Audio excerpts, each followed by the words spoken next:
प्राणं दारासुता ब्रह्मन् गुरुश्च सपरिच्छद राज्यं बलं महीकेश इति सर्वं निवेदितम्। नम प्राण म पुत्र म संपत्ति ए जहाज चल चल संपत्ति देखुच सबू आपण को दे देली।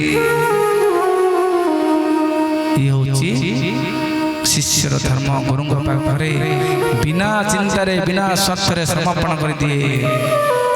यापर माँ सनौती कौन कर जानते ठीक अच्छे मु नहीं गली गोटे काम करवा मु नहीं गली मु आज मालिक आउ दायित्व तुमर रहिला आज तुम या पालन कर।